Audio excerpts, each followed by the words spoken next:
Mom saw I was already in middle school and still didn't have a girlfriend, so she just transferred me to my childhood friend's school. Rumor has it that the school belle at this school never dates. Her phone's lock screen password is 0101. Her gym uniform number is 0181. Even her bank card password is 0101. When someone asked her what this number represented, she just said she liked the 2 digits or a 1. But everyone speculated who could win over this aloof school belle. It wasn't until I transferred here that everyone suddenly understood.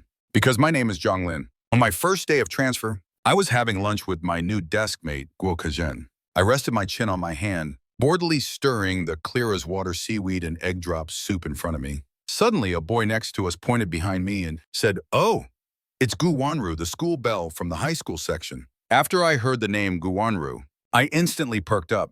I immediately straightened my back and looked in the direction he was pointing. Kezin was startled by my reaction. After he recovered, he introduced her to me. "That's the girl who's got all the boys in our school wrapped around her finger. The top student who doesn't leave any room for other girls to shine. The school belle."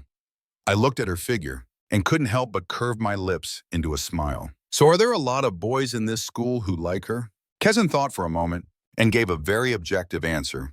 "Not that many, I guess. Besides me, you can still count a few in the whole school who don't like her." I rested my chin on my hand, a thoughtful expression on my face. Kezin waved his chopsticks in front of my eyes. "You didn't fall for her, did you?" A hint of mischief flashed in my eyes. What if I said I did? Kezan's eyes widened as he looked at me. "Bro, wake up. Crush your beautiful dream in its bud. Don't think just because you're handsome you can go hit on her. That person is famously aloof." "Well, you can't exactly call her aloof. She's actually quite polite to everyone. But if you dare to flirt with her, you'll just freeze to death." Kezin thought about the boys who had confessed to Guanru in the past and tried his best to stop me from suffering the same fate. I subtly curved my lips. What if I insist on going? The 2 boys next to me both thought I was joking. Who knew I would actually stand up and walk over? I even picked up the red thermos bottle beside my hand. Guanru had just gotten her food and sat down when she noticed a figure standing nearby. She looked up and saw me, holding my thermos, sitting down opposite her. Then I slowly called out her name. "Guanru, I don't like the color of this thermos. I like the color of yours. Can we swap, huh?" After speaking, I glanced at the light blue thermos next to her hand and displayed a lazy expression. The people around us couldn't help but gasp. Where did this guy even come from? Is he crazy? He looks handsome. But why is he an idiot? Everyone knows Guanru is a germaphobe. No one is allowed to touch her books, let alone things that go into her mouth. The 3 of them collectively looked at the red thermos. Even the school logo on the thermos was probably shaking in fear. But then an incredible scene unfolded. Guanru took her own thermos, placed it in front of me, then took my thermos from my hand and placed it by her side. She even thoughtfully reminded me, "The water I just got is very hot. Be careful when you drink it." I slowly opened my mouth, then "Thank you." Then, amidst the continuous gasps, I turned and returned to my seat and continued eating. I joyfully ate under everyone's watchful eyes. It took a while for Kezin to react. He grabbed my arm and shook it. "Jong Lin Yi, tell me honestly, do you know how to hypnotize people? Quick, teach me." I glanced at him disdainfully. "Yes." The other 2 boys couldn't hold back either. They asked in unison, "Then why would Guanru swap thermoses with you?" Probably because, saying this, I slowly poured a cup of water from the thermos, and after taking a sip, I replied, "She likes the color of my thermos." Kezin shook his head. "Who would believe that? No way." "Then why did she talk so much with you?" I put down my cup and slowly asked, "Does she usually not talk to anyone?" Kezin shook his head. "It's not that she doesn't talk. It's that she talks very little. Besides answering questions, in class, she usually doesn't say more than 3 words. My mood brightened even more. I raised my cup and took another sip. Kezin unscrewed his own cup lid and hesitantly held it out to me. "Can you pour me some?" I immediately hugged the thermos close and looked at him warily. From that day on, everyone saw that Guanru, the famous school belle of Jinda-affiliated high school, carried a big red thermos every day. The red thermos was swinging around campus. I have to say, as long as you're good-looking, any color suits you. As a transfer student, I not only became the new school heartthrob, popular throughout the entire school, but also became famous again for successfully charming Guanru and went viral once more. It seemed to be spreading like wildfire. Little did I know, all of this was just the beginning. The next day at noon, Kezin and I went to eat outside school. As we were taking a walk to digest our food, when we passed by the gymnastics hall, we saw it was packed. 3 layers deep inside and out, completely surrounded and impassable. Cheers occasionally erupted from within. I took a sip of the yogurt in my hand and wondered, is a big star visiting our school? Kezin, clearly used to such sights, said, it's definitely some school. Bell-level, beautiful girl, practicing gymnastics. Duh. I suddenly thought of something. My eyes lit up. Could it be Guanru? Kezin looked at me, a troubled expression on his face. You're not serious, are you? As my deskmate, he knew me too well.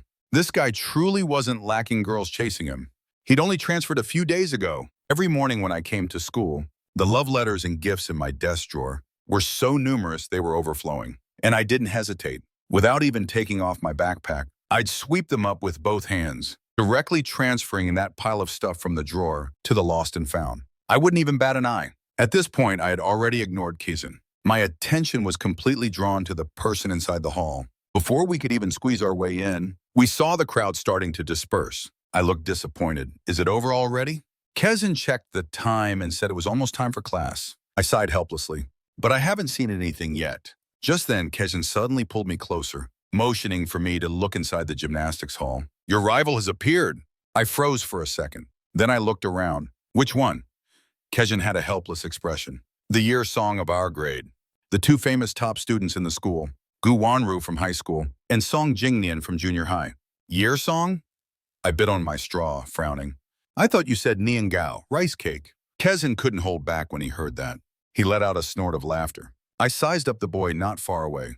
He looked tall and slender, wearing a neat school uniform. Overall, he seemed very refined. What was captivating was the polite aura he exuded. I was a little unhappy. He likes Guanru too? Kezin nodded. More than just like. They're both top students who stand high above others, feeling a mutual admiration. It's an involuntary bond. But it's a pity, though, Guanru probably doesn't even know who he is. I watched Jong Lin holding a bottle of drink, standing in front of Guanru. Several other boys were standing beside him, eagerly offering various drink bottles and towels to Guanru. Guanru didn't even look at them. She took out a handkerchief from her own clothes and calmly wiped the sweat from her face. Kezin was startled by the fierce look on my face. They say people who like to bite straws are especially possessive. Who do you want to possess? No sooner had he spoken than I dashed over, clutching the yogurt bottle in my hand. Then I held up the half-empty yogurt and offered it to Guanru. A half-empty bottle of yogurt that I had already drunk from, appearing among a pile of functional drinks, looked especially out of place. Guanru looked at the horribly bitten straw, reached out, took it, and took a few sips. Then she turned and threw it into a nearby trash can. After watching Guanru finish the yogurt, I turned, slung my arm over Kezin's shoulder and walked away, leaving half a basketball court full of people frozen in place, a single thought echoing in their minds. So Guanru likes to drink yogurt. Guanru returned to the classroom without a word and sat down. She opened her red thermos and gulped down several mouthfuls of water to wash away the sticky, sour taste in her mouth. No, that annoying guy must have done it on purpose. He clearly knew she didn't like dairy products, yet he still gave her that to drink. On the other side, Kezin was still in shock. He vigorously shook my arm. Are you crazy? Giving Guanru your leftover yogurt? I very seriously retorted. It's not leftover exactly. That yogurt is actually delicious. I could have finished it myself, but I gave it to her. Kezin gave me a thumbs up, showing his utmost respect for my logic. Soon it was afternoon, and Guanru realized she had been tricked by me. After class, she just went to the restroom, and when she returned to the classroom, her desk was piled high with all sorts of yogurt. She looked at her deskmate, Su Xiaoxiao, quietly asking her what was going on. Su Xiaoxiao blinked and replied, a few boys gave them. But Guanru, when did you start liking yogurt? Guanru let out a long sigh. She's never liked yogurt. Then she frowned slightly. If you guys like it, just share them. If you don't like it, I'll throw them away. Oh, don't. It's all the boys' thoughtful gestures, Su Xiaoxiao said as she opened a box, then took a sip. Suddenly, she slumped onto her desk, clutching her stomach. With a horrified expression, she squeezed out a few words. This milk is poisoned. Guanru rolled her eyes. Clearly, her best friend just wasn't getting it. So all the yogurt that day was all finished by Su Xiaoxiao alone. The empty yogurt bottles in the trash can further solidified the rumor that Guanru liked drinking yogurt. This rumor instantly spread like wildfire, constantly spreading. When Guanru went to practice gymnastics again, the boys outside the gym each held boxes of yogurt.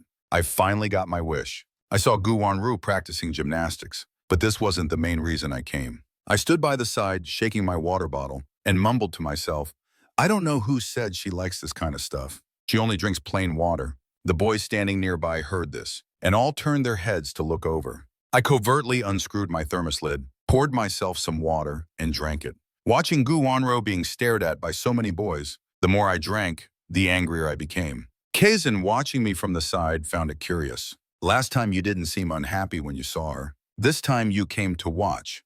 So why are you still angry? I gritted my teeth and replied fiercely, I just watched the show. It's not like I booked the whole place. What's there to be happy about? Kezhin thought his desk mate was really interesting.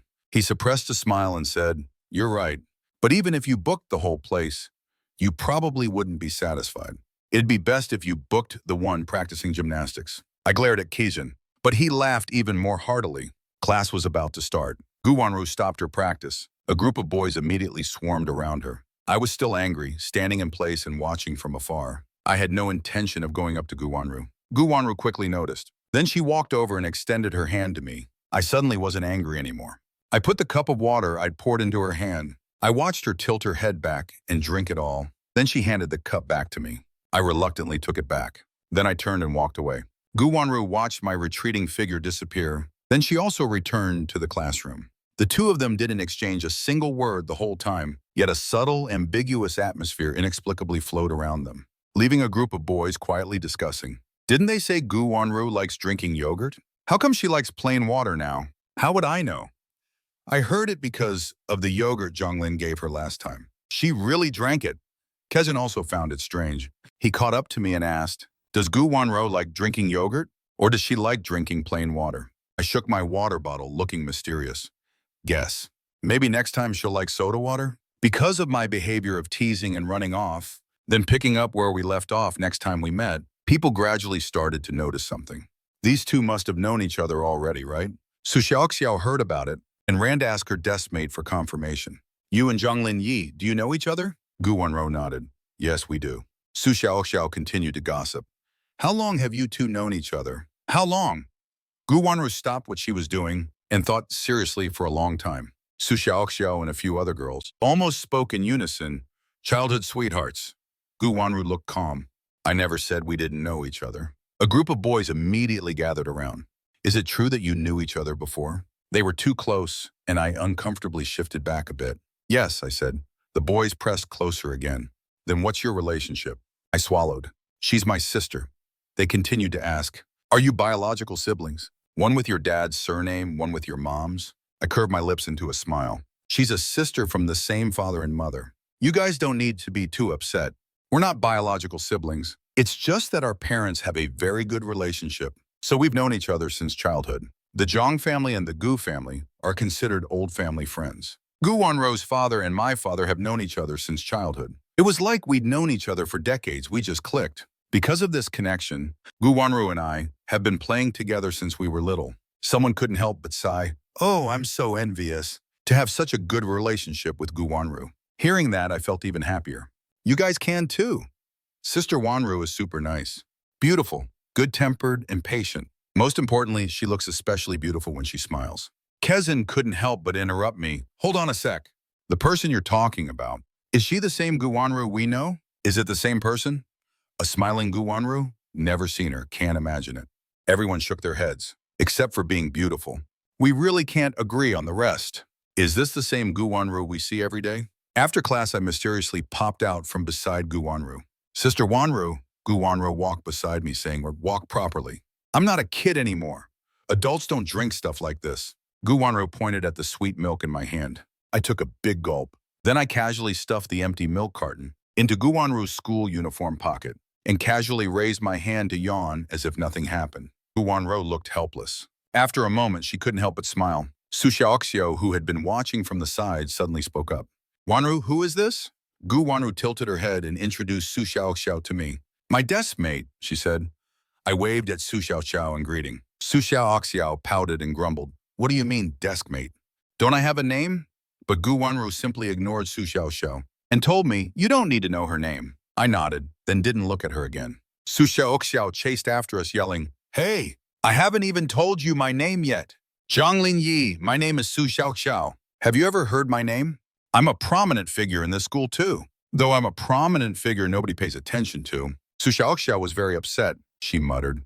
On Friday afternoon after the second class, as per usual, the whole school had a big cleanup, so there were no classes. Guanru accompanied me, using the excuse of getting familiar with the campus to walk around the school. The two of us chatted idly.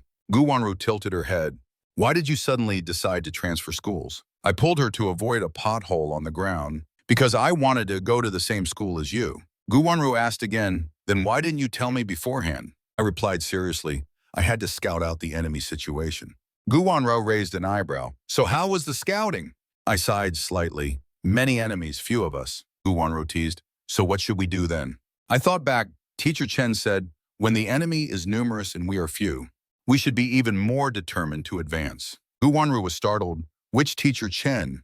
I said mysteriously, Teacher Chen Chening. Guanru laughed again, thinking, Teacher Chen is quite the expert. Are you adapting to the new environment? What about the classmates? Are they easy to get along with? I thought about it seriously. They're okay, I guess.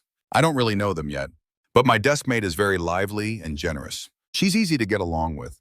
If you encounter any problems, you must tell me. Also, what they teach here might be a bit different from your previous school. If you can't keep up, just tell me. I'll tutor you. My eyes suddenly lit up. You'll come to my house then?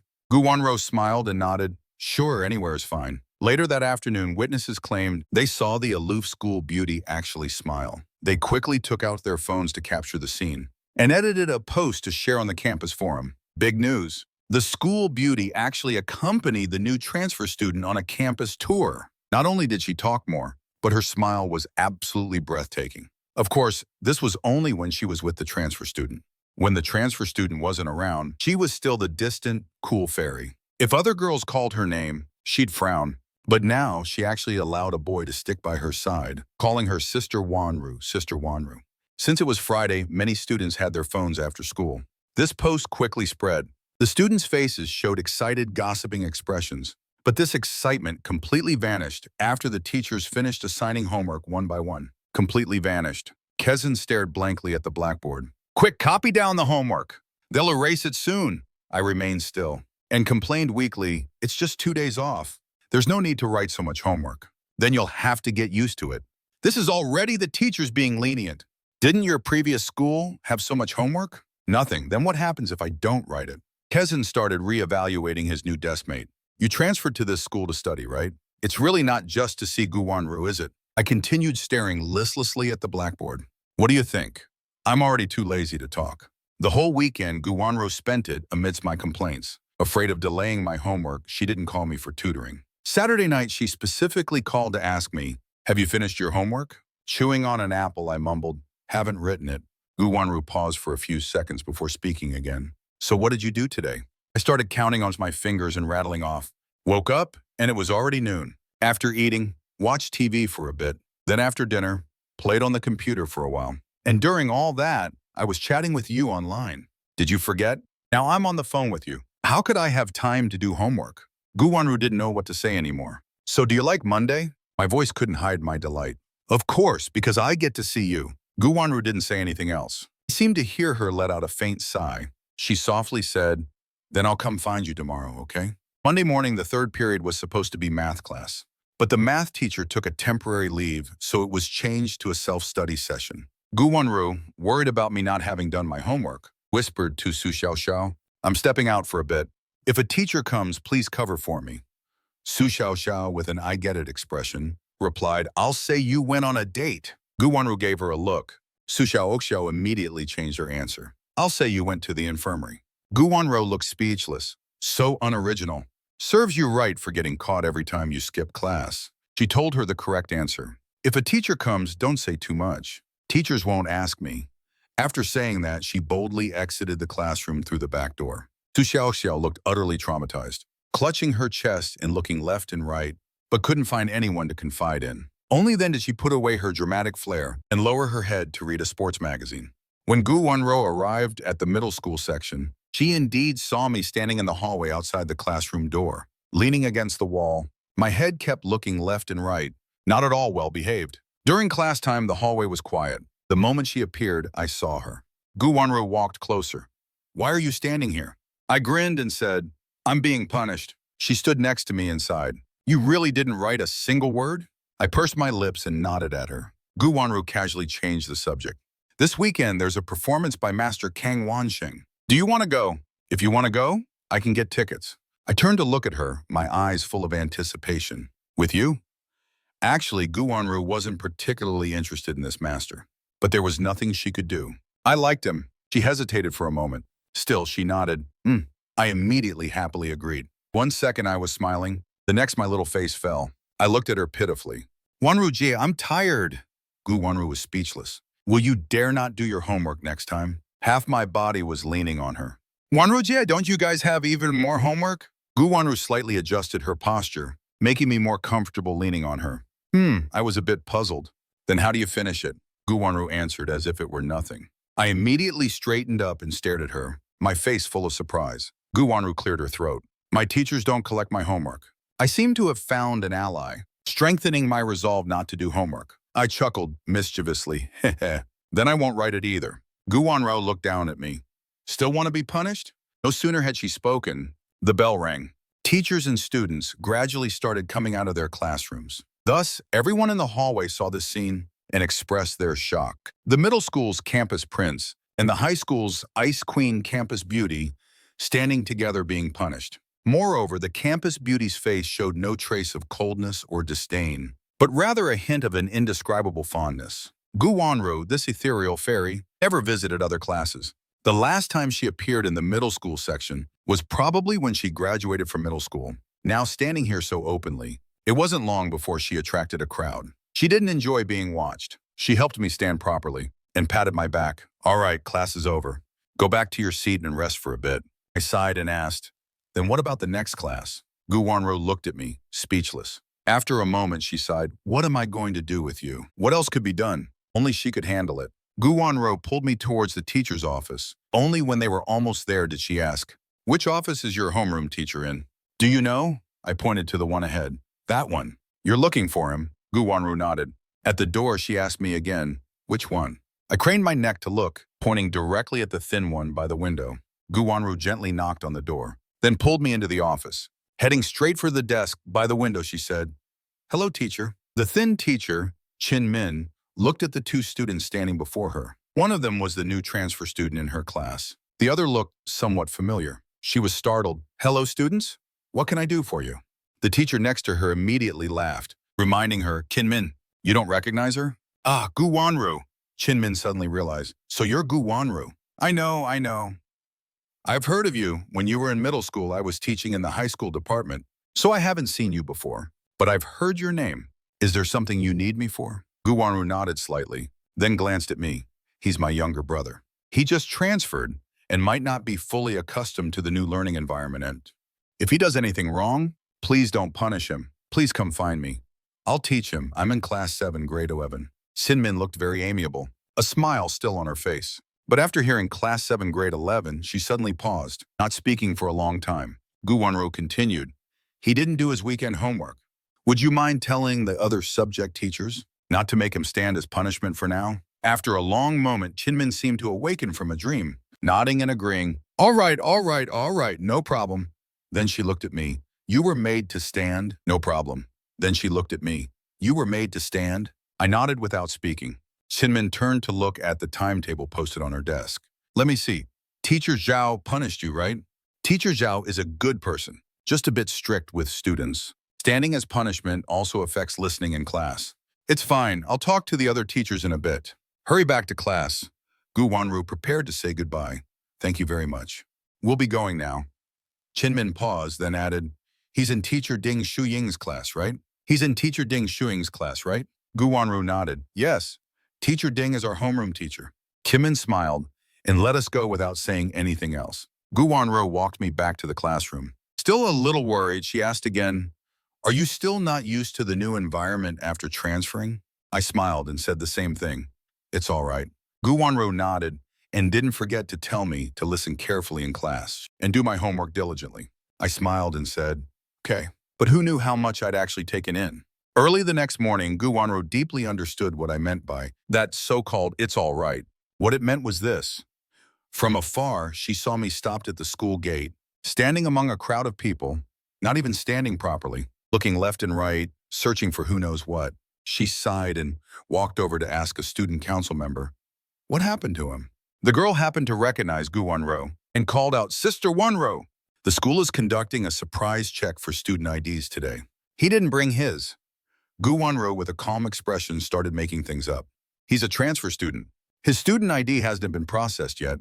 How about you let him go in first? The girl scratched her head, embarrassed. A transfer student? He didn't say, so I didn't know.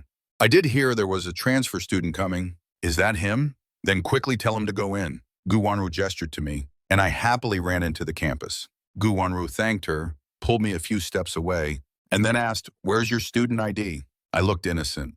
I didn't bring it. Guanru helplessly explained, the student council will conduct irregular checks for student IDs and school badges. You should always keep it in your backpack and not take it out. Guanru thought that since she had reminded me, I shouldn't make any mistakes in this regard. Who knew that just one day later, I would be stopped at the school gate again? Student, where's your school badge? I looked utterly bewildered. What thing? The girl pointed directly to her left chest, repeating, your school badge. I suddenly understood. I didn't know. The girl didn't say much either. She handed me a logbook and a pen and said, just write your name and class here.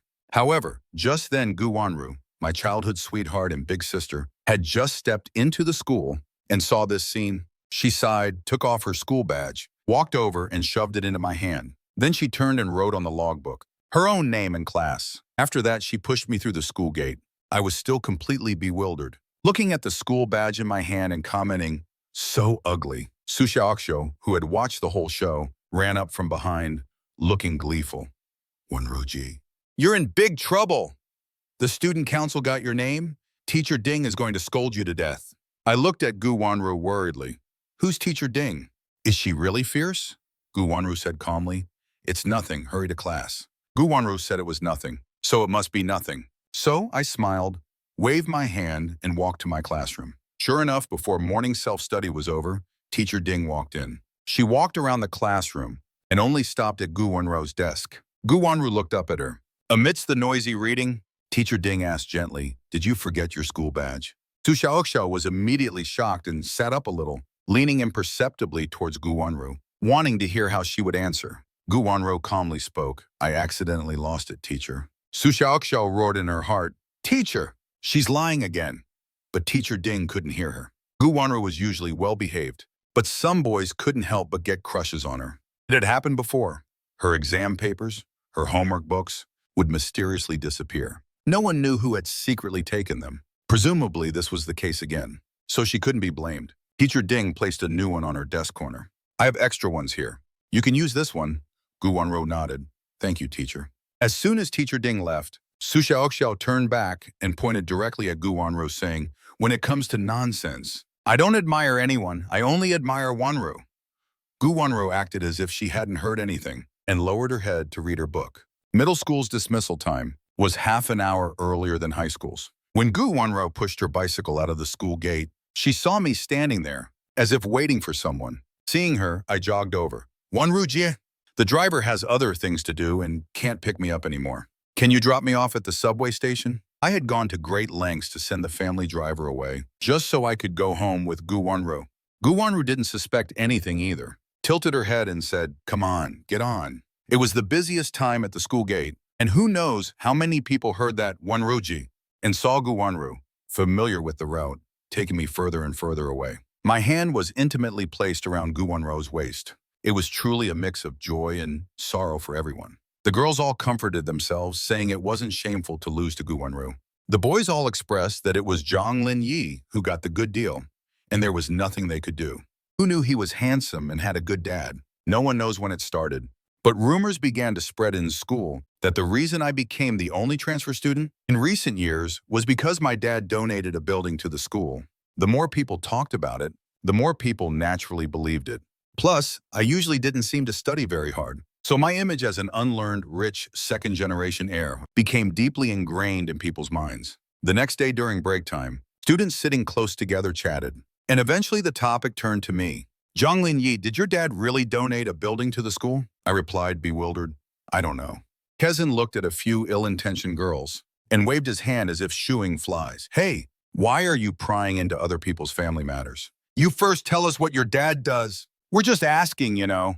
We didn't ask you, I, however, said indifferently. My dad? Well, he's not very diligent at work. Sometimes he doesn't go to work until almost noon. So, if he can't finish his work, he has to work overtime until late at night. And his income isn't very stable. Everyone listened in silence for a while. After a moment, they asked again, then what about your mom? My mom's situation is similar, but she doesn't seem to earn as much as my dad, because usually she's not as generous with pocket money as my dad is. Everyone was puzzled. How could a family like that donate a building to the school? Then how did you transfer in? I looked at the puzzled faces in front of me. I don't know either.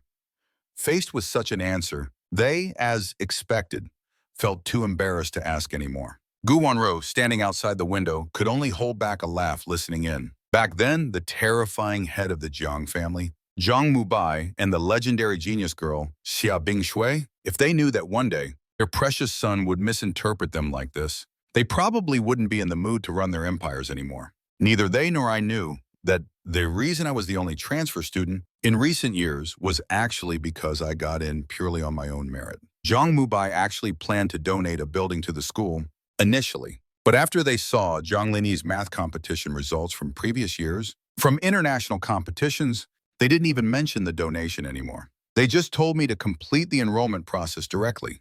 Because of this, Zhang Mubai even went around boasting about how incredible his son was for saving him the cost of an entire building. Thinking of this, Guanru raised her hand and tapped on the glass. I, sitting by the window, saw who it was and immediately smiled. I pulled the window wide open and leaned halfway out.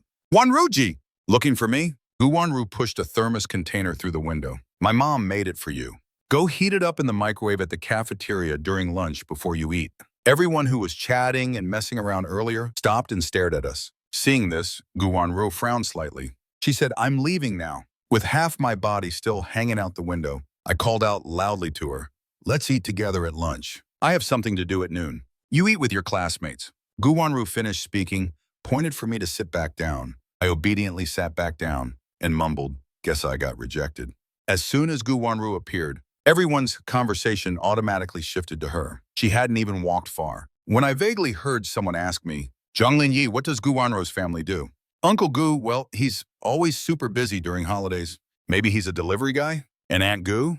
She often talks about knives and stuff, so she's probably a butcher. If Dr. Sui knew this, would she start wondering every time she picked up a scalpel, whether it'd be braised or stir-fried later? As for Minister Gu delivering packages, that's just him experiencing life. Guanru's lips unconsciously curved into a smile. Her mood brightened. It lasted until she returned to class. I finally managed to send that group of people away, and as soon as I turned, I saw Keijin. His eyes were glowing green, staring at the lunchbox on my desk. He looked completely awestruck and mumbled something under his breath. Guanru's mom made this. She grew up eating this stuff. Then he suddenly grabbed my hand. Can you share some with me at lunch? He startled me, and I asked cautiously, you want to soak up some fairy aura, so you'll rank higher in the next exam, right? Keijin nodded vigorously. I helplessly spread my hands. All right then. Guanru entered the classroom through the back door. Before she could even sit down, Su Xiaoxiao winked at her. Guanru, someone's looking for you outside. They've been waiting for ages. Guanru had just come back from seeing me, so it couldn't be me. She didn't even lift her head, saying, tell them I'm not here. Got it. Su Xiaoxiao, with a straight face, shouted toward the door. Guanru says she's not here. Guanru really did have something to do at noon. The school's math competition team notified her about a short meeting at noon. The main point was that a team member was graduating and wanted to leave, so they needed to add a new person. They asked if anyone had good candidates to recommend. Below there was silence. Guanru hesitated for a moment, then spoke, I know a suitable candidate. The few people present were actually fortunate enough to hear the usually quiet Guanru say so many words at once. Teacher Wu, the head of the competition team, looked curious. Which student is it? Guanru slowly uttered a name. Zhang Lin. Teacher Wu turned to look at the other math teachers, asking, who is Zhang Lin? Some students below started whispering. I think it's that new transfer student from the junior high department. I heard his family is quite rich.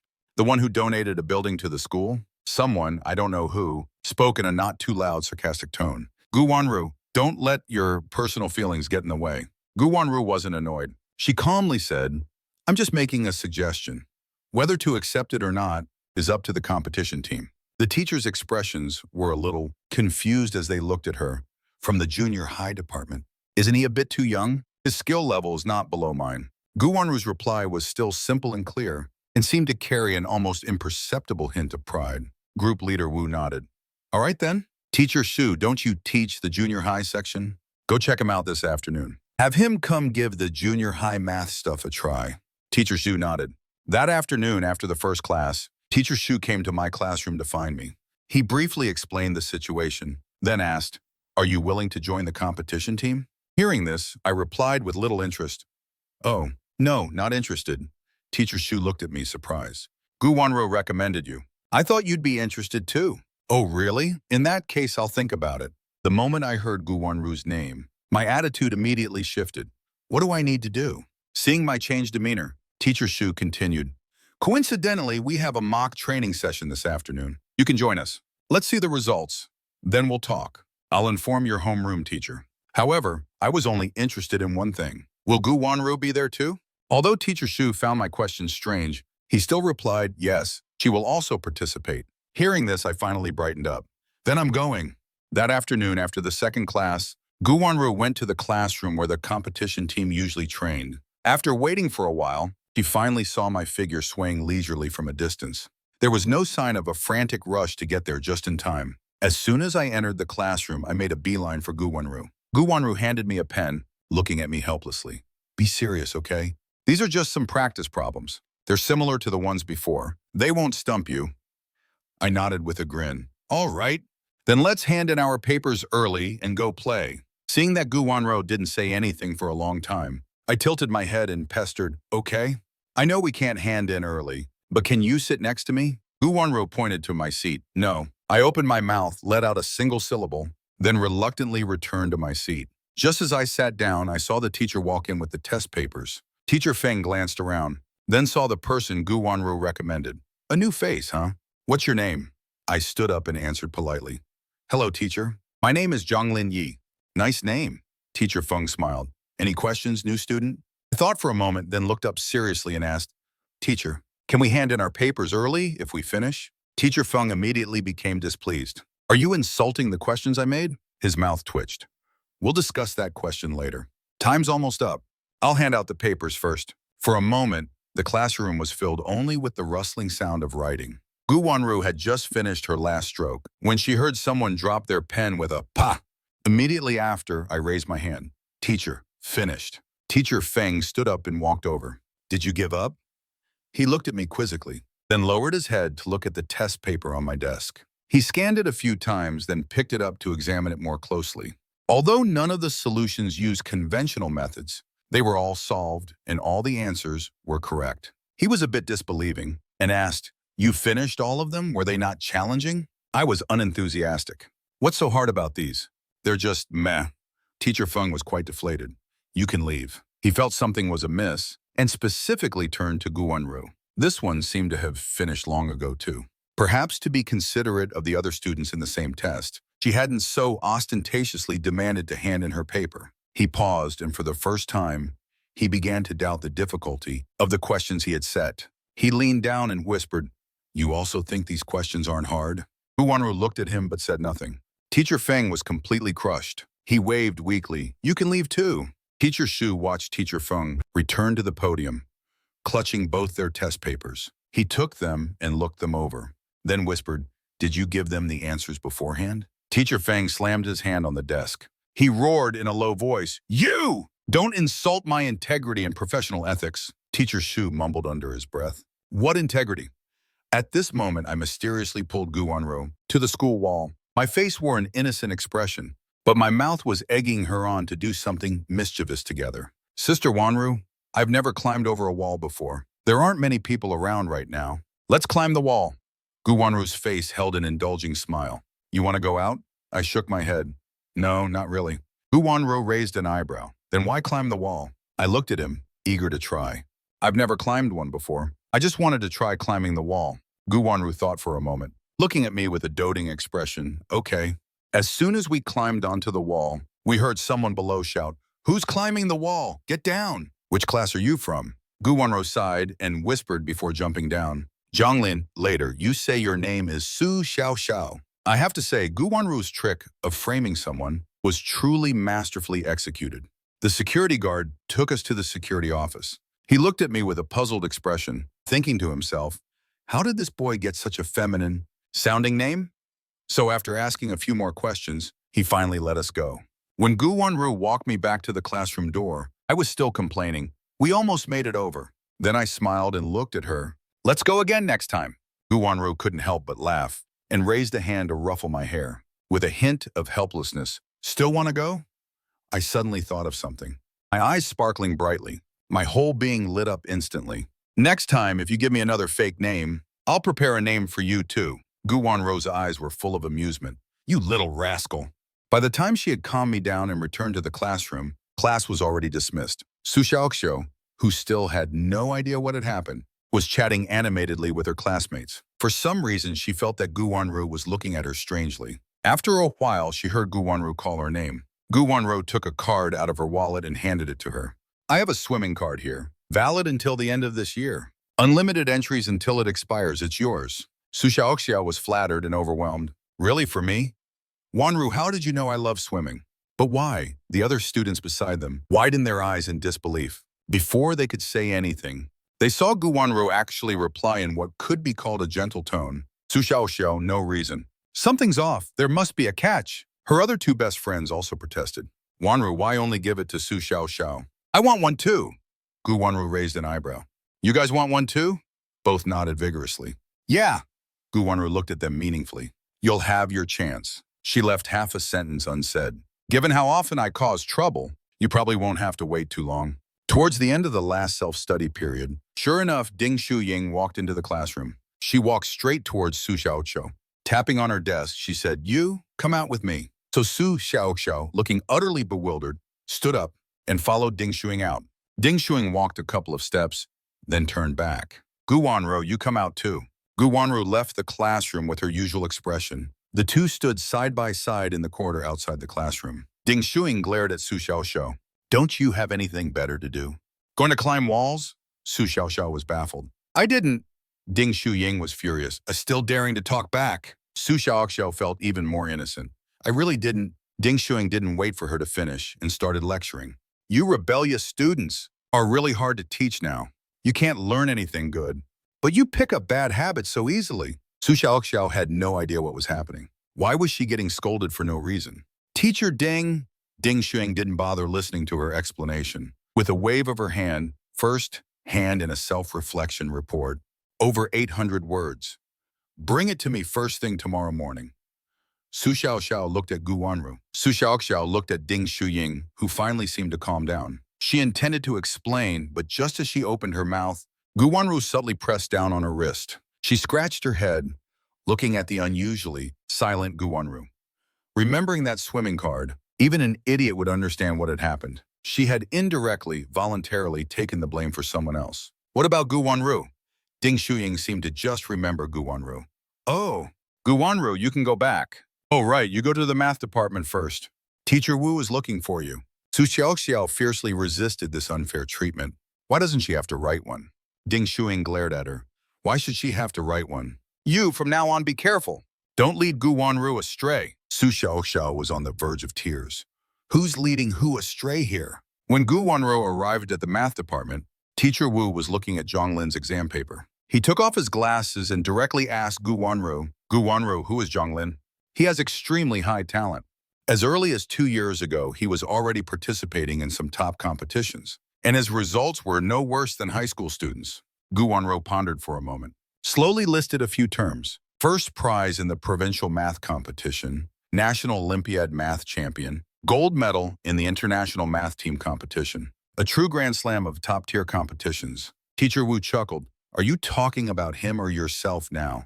Guanru slowly replied, any award I've ever won, he has basically won them all too. Teacher Wu, in the past year or two, has done quite a bit of research on these competitions, but he didn't recall seeing him. Guanru nodded. Later, he found it boring, so he stopped participating. Teacher Wu also nodded. He thought, this young man is indeed quite clever, a promising talent. but his cleverness is a bit different from yours. He really carves his own path. Guanru understood what Teacher Wu meant. Before leaving, she pondered for a moment before speaking. It was rare for her to praise someone, and she even seemed to downplay herself to elevate him.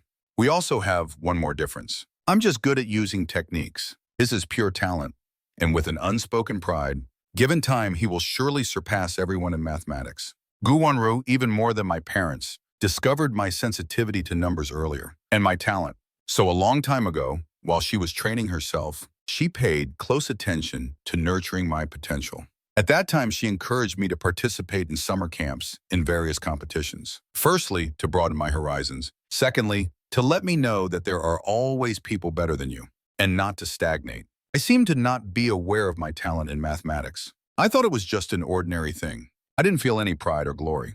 When I was little, I followed Guanru around, traveling overseas to participate in those competitions. I didn't even feel tired. I just wondered why we had to compete constantly. I asked her, Guanru-ji, why can't I submit my paper early?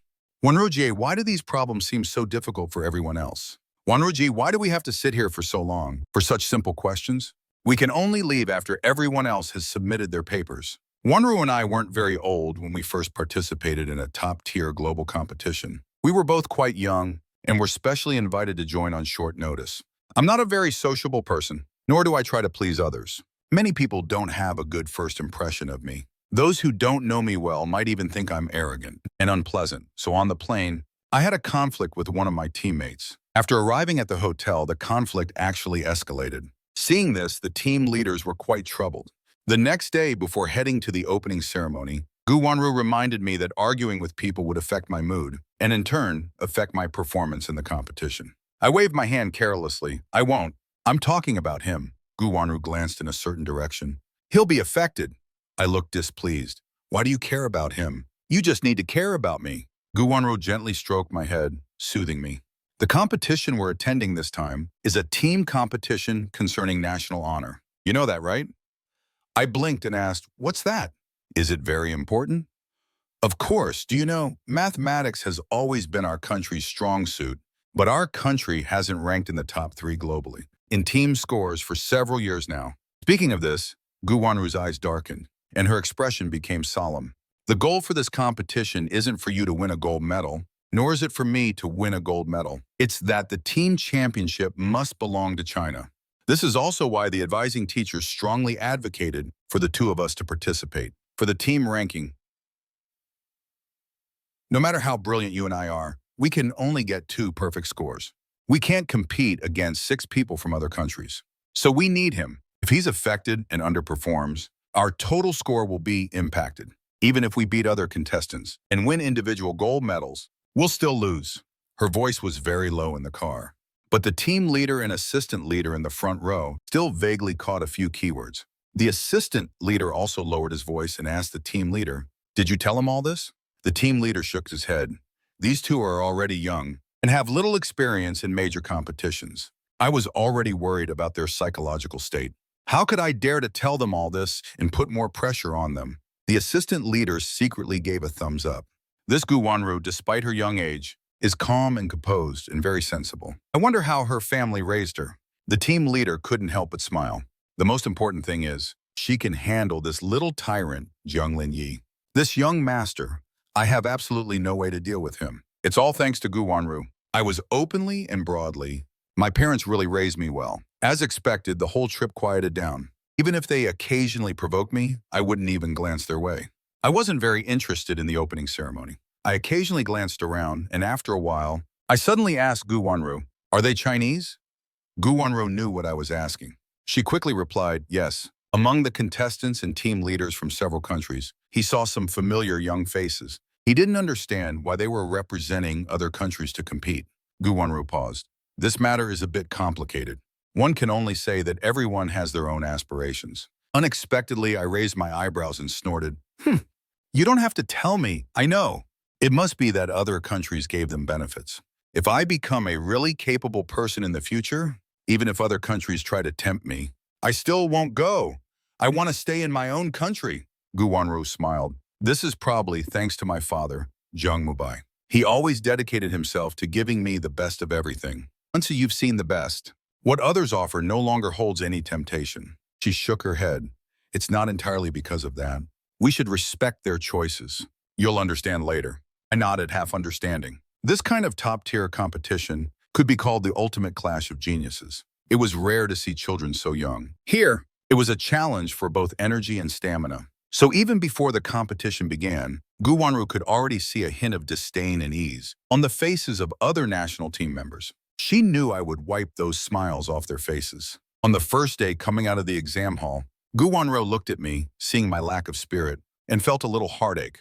I had woken up too early that morning, and my morning mood was at an all-time high. Before entering the exam hall, I was full of energy, but now I was deflated. Guanru patted my head. How was it? I rubbed my eyes and replied, sleepy, hungry, tired. I want water, and I want to go to the restroom. On the second day coming out of the exam hall, I still rubbed my eyes and gave the same answer. The team leader and deputy leader saw me like this, and their hearts sank halfway. Guanru, however, wasn't too worried. At the dinner table, she casually asked, "Did you finish everything?" I nodded. "Mm-hmm. What about you, Sister Guanru?" Guanru also nodded. I finished everything too.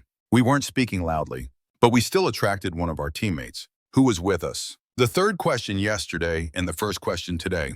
You both finished them too? Guanru hummed in affirmation. The boy sighed. Oh no, then. I might only get 1 or 2 points. Guanru calmly analyzed. It's okay. These 2 questions were quite difficult. They probably wiped out most national teams. Getting 1 or 2 points is already very good. A few days later, in the early morning, the official website announced the results. That year, the Chinese team held their heads high in front of the world, their scores finally returning to their peak after several years. Not only did Guanru and I take all the individual perfect scores, the huge gap created by those 2 questions also gave the Chinese team a commanding lead in points, making them the undisputed world #1 that year. Later, when we participated in other competitions, Guanru and I were already veterans. She gradually realized that my talent wasn't just skill, but an instinct for numbers. It wouldn't change because of those competitions. One could only say that sometimes when fate intends for you to succeed, it's truly unstoppable. But I didn't like competitions. It was only because of Guanru that I, someone so fickle, was willing to work so hard to participate in competitions. As long as I could stay by her side, I would go anywhere and do anything. My feelings for her were so pure and beautiful, without a single impurity. Guanru couldn't bear it. Over time, she no longer encouraged me to participate in competitions. But now things were different.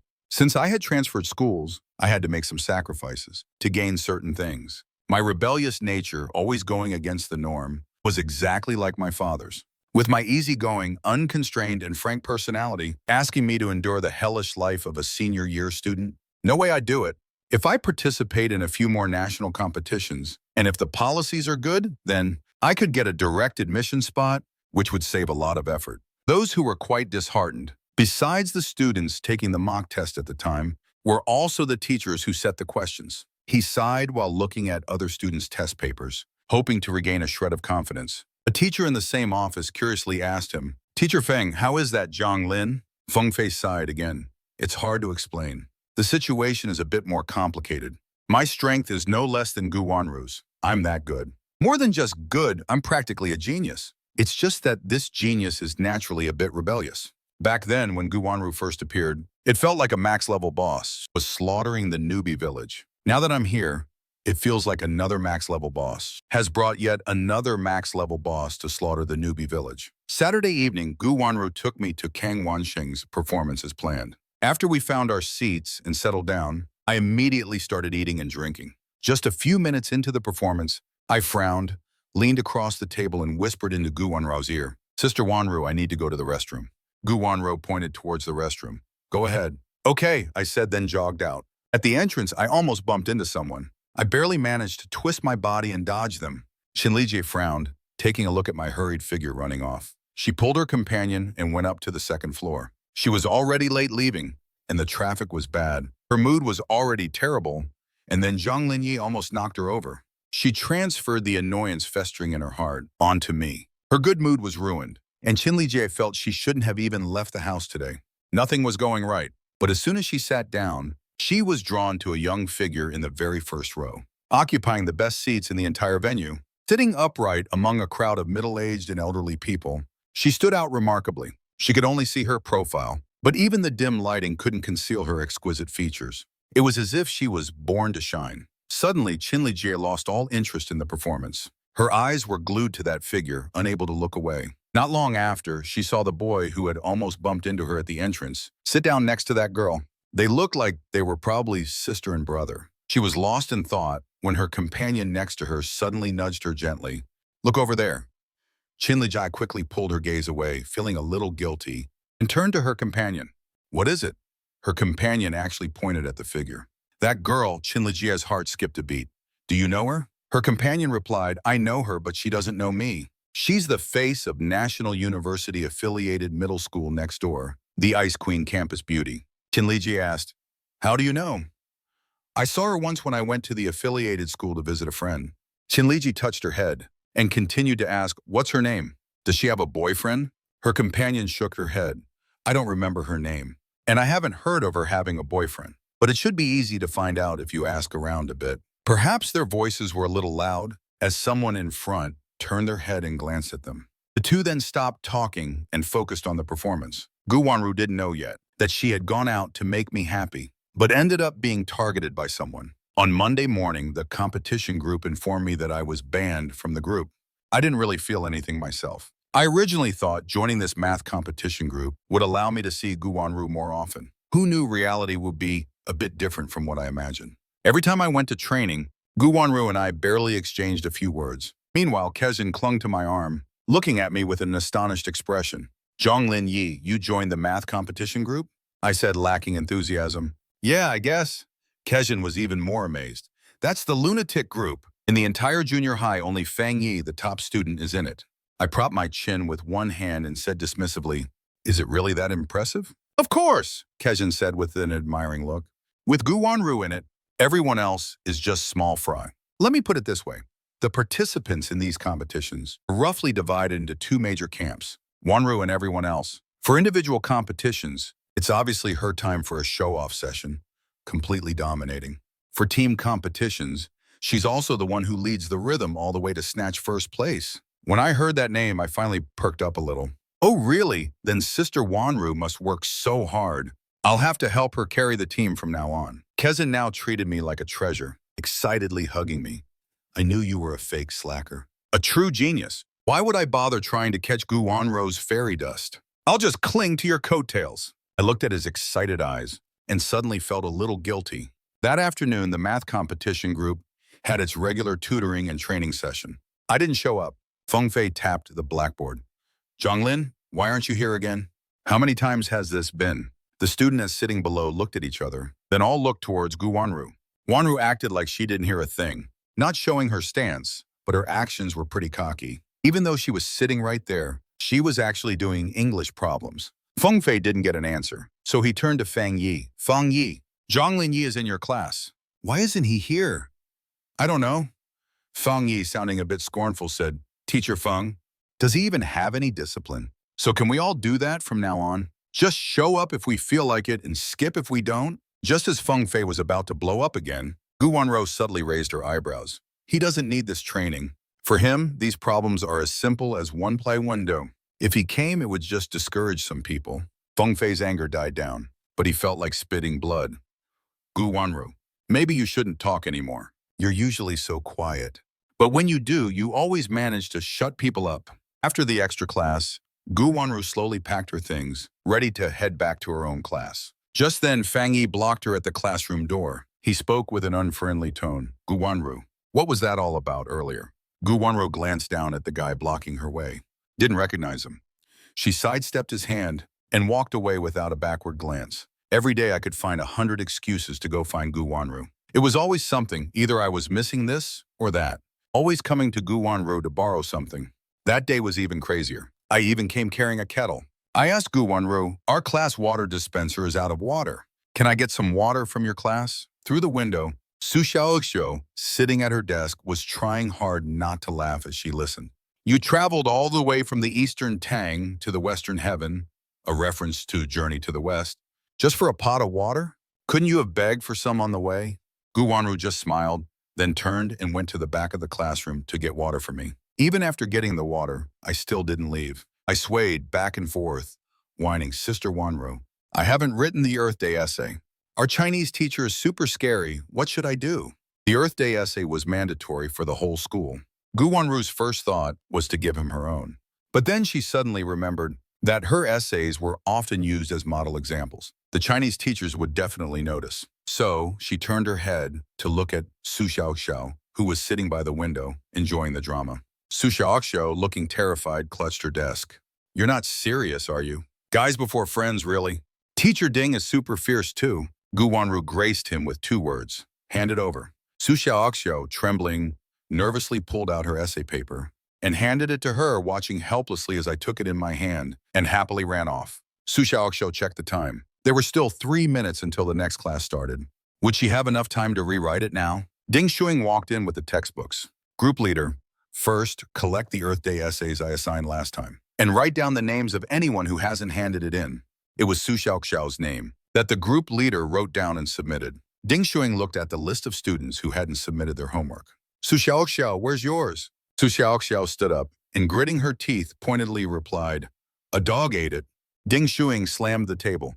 You're the dog, aren't you? Su Xiaoxiao was on the verge of tears, as wronged as a 200-pound child.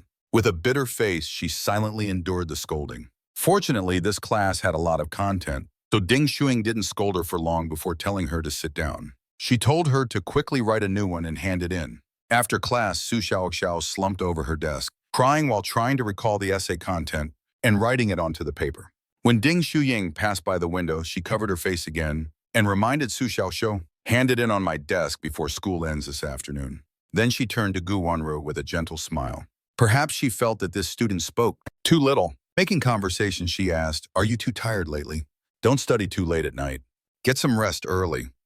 Su Xiaoxiao kept her head down and only slammed her pen down and roared after Ding Shuying had walked far away. How is she tired?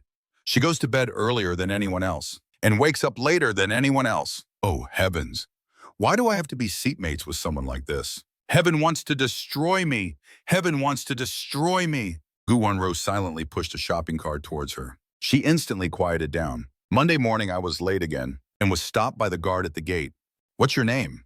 I was inspired by the previous wall climbing incident. I pursed my lips and thought for a moment, then quietly replied, Su Xiaoxiao. The guard looked at me and didn't suspect a thing. He handed me a record book.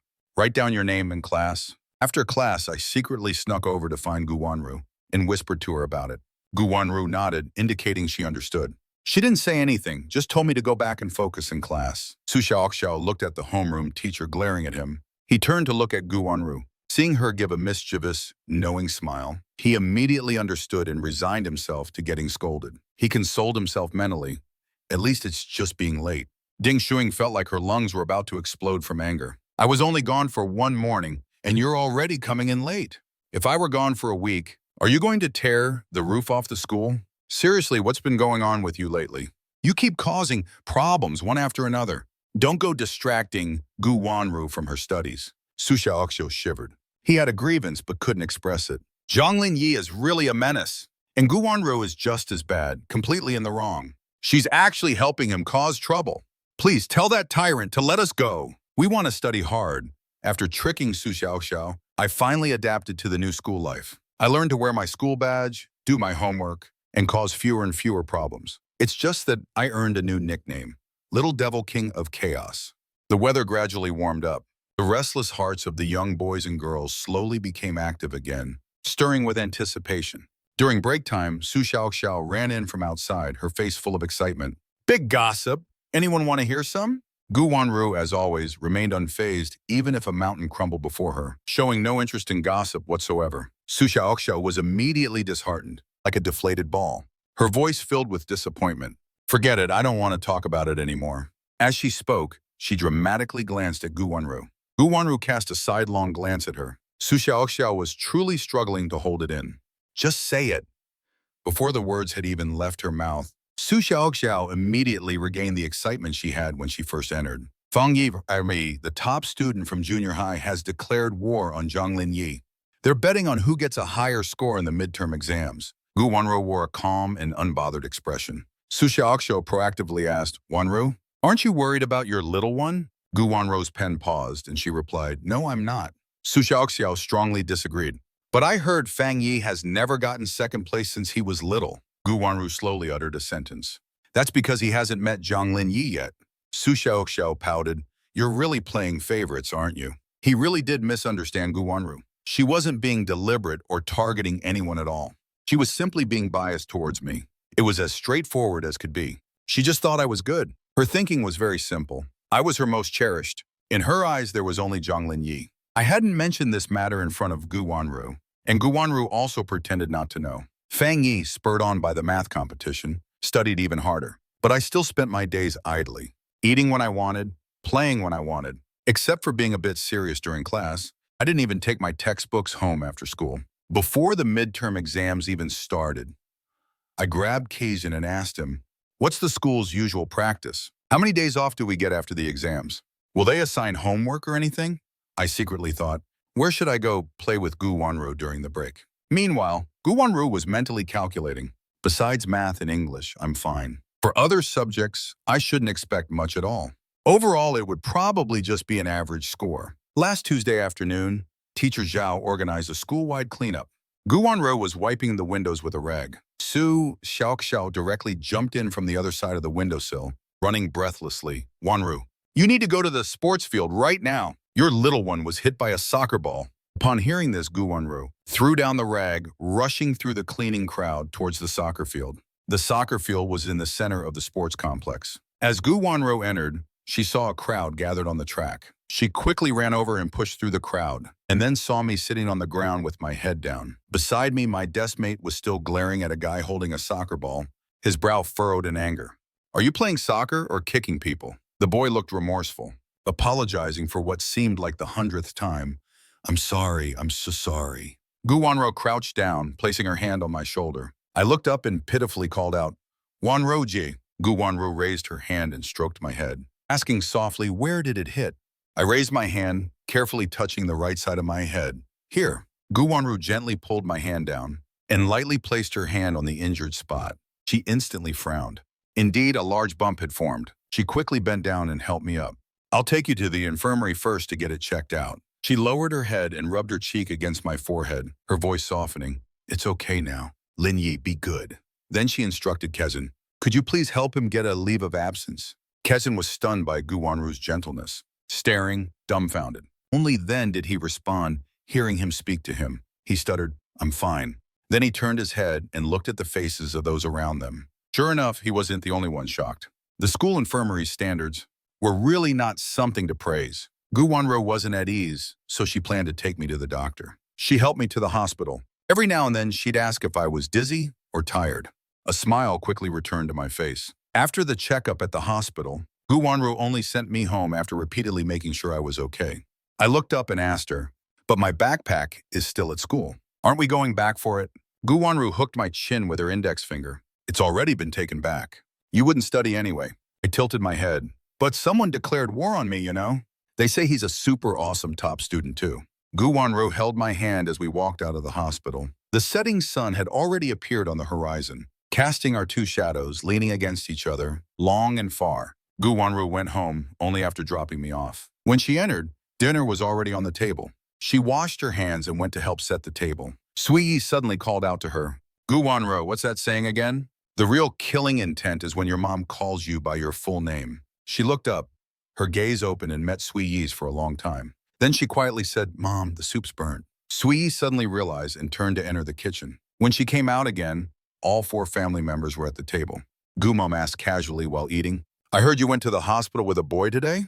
Guanru's answer was as concise as ever. Sui-Yi put down her chopsticks. Did you taste the forbidden fruit? Hearing this, Guanru didn't even twitch an eyebrow. No. It's okay, tell Mom. You're all young at that passionate age, Sui-Yi said, exchanging a glance with Guziwan. Dad and Mom can totally understand. Guanru decided to counterattack. Did you two get into trouble back then? Sui-Yi looked defeated and grumbled to Guziwan, your daughter, is just too quiet and too calm. If you push her too hard, she bites back. Not fun at all. Guziwan smiled reassuringly. Then he turned to his younger son. Why don't you bring up a topic? Everyone has to join in. He frowned, pondering him for a long time, before finally coming up with a topic. Sis, I heard Jong Lin Yi transferred to our school. Before Guanru could say anything, Sui immediately asked, "Really? Last time he came over for dinner, why didn't you mention it?"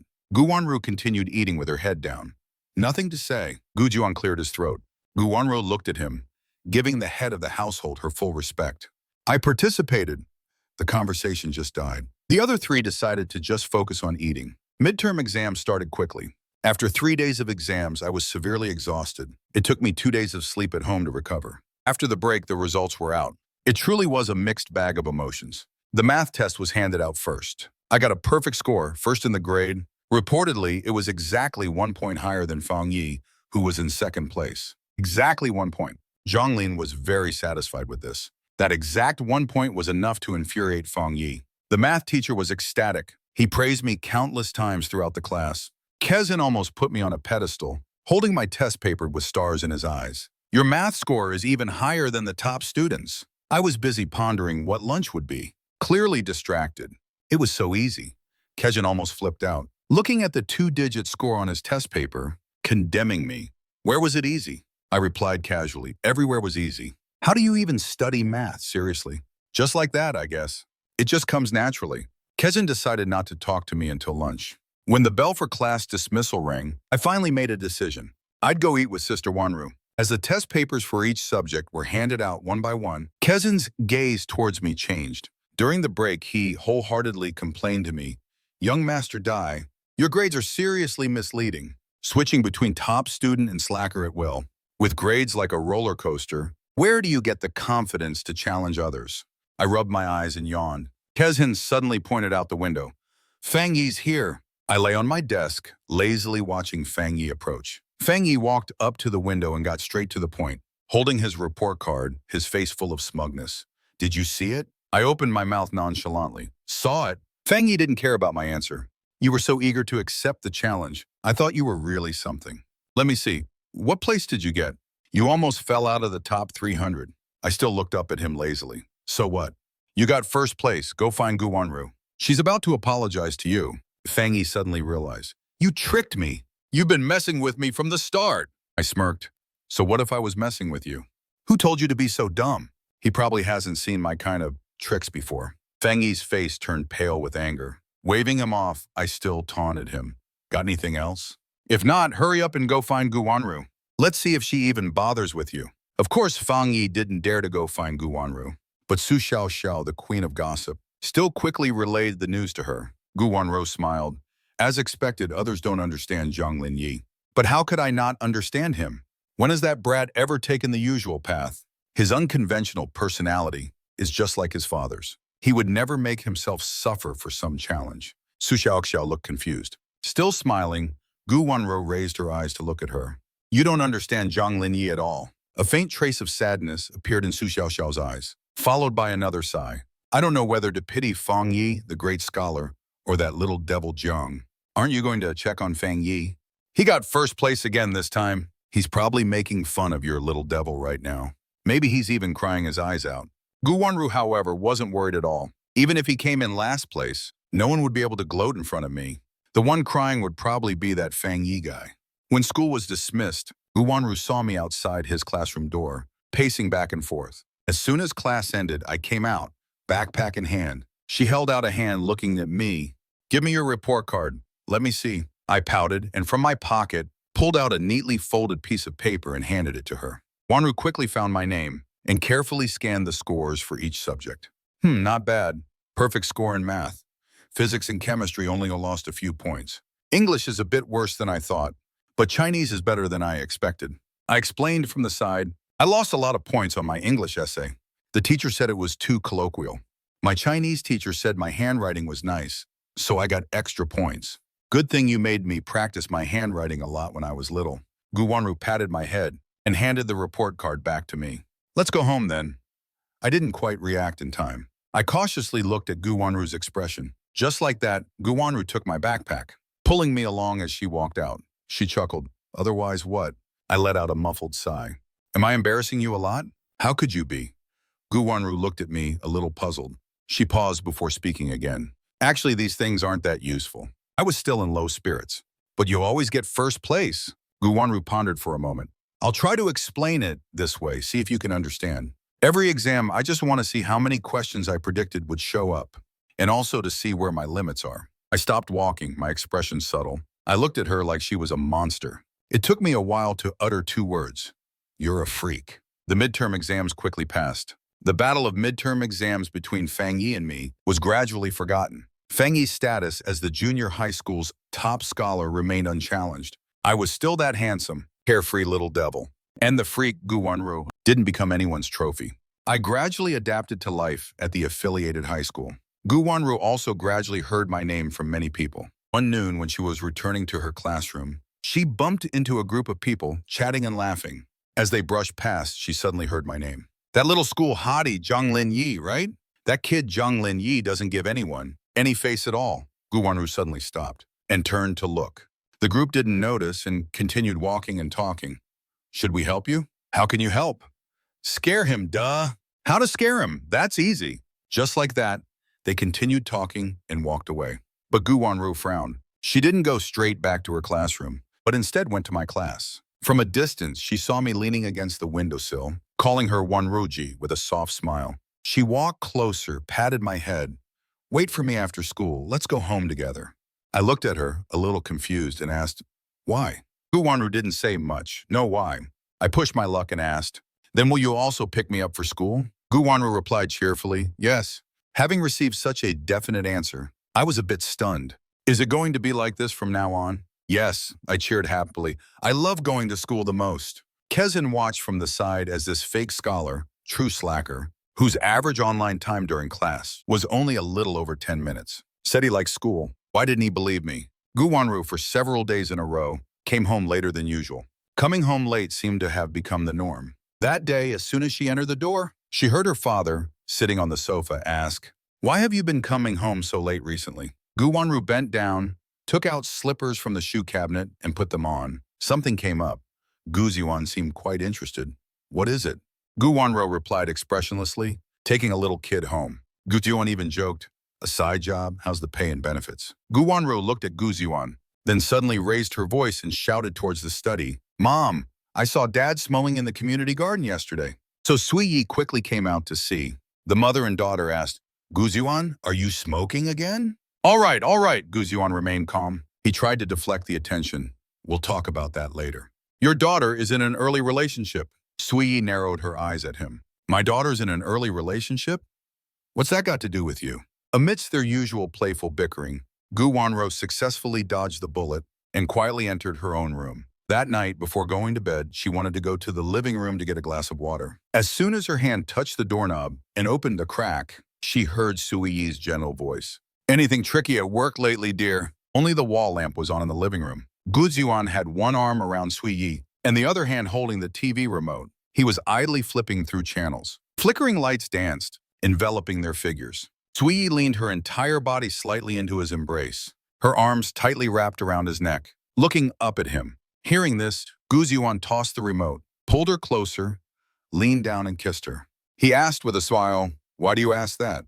You were secretly smoking, you know.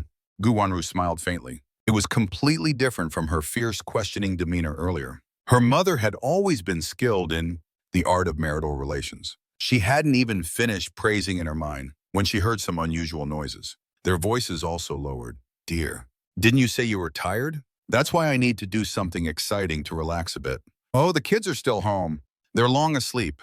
Their voices gradually faded, replaced by other sounds. Their figures also sank into the sofa. Guanru's hand was still on the doorknob. She lowered her head expressionlessly and glanced at the cup in her hand. Never mind.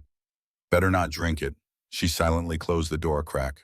Guanru retreated. She lay down on her bed and had just closed her eyes when her phone rang. It was me calling her. Sister Guanru, are you asleep yet? About to. Why aren't you asleep yet? What's wrong? I just accidentally saw, I don't know why. Guanru suddenly understood. I must have had the same experience as him. For some reason, she impulsively asked, where? The next second, she raised her hand to cover her face. Why did I ask that? He cleared his throat. I quickly replied, on the balcony. Actually, I didn't see much. Felt like something was off. So I backed away. One on the balcony, one in the living room. What's with parents these days? The atmosphere suddenly became awkward. They were silent for a long time. Guanru finally managed to squeeze out a sentence. breaking the silence. Well, that just means they're still young. That's a good thing. My curiosity is quite strong. Can't old people do that anymore? Then us. Guanru's throat suddenly felt dry. She raised a hand and rubbed her forehead. She quickly interrupted. I should go to sleep. Got class tomorrow. I rolled over and sat up. But I can't sleep. What do I do? 那我们顾婉柔忽然嗓子发干，挨手揉了揉眉心，很快打断我，该睡觉了，明天还要上课。我翻了个身坐起来，可是我睡不着啊，怎么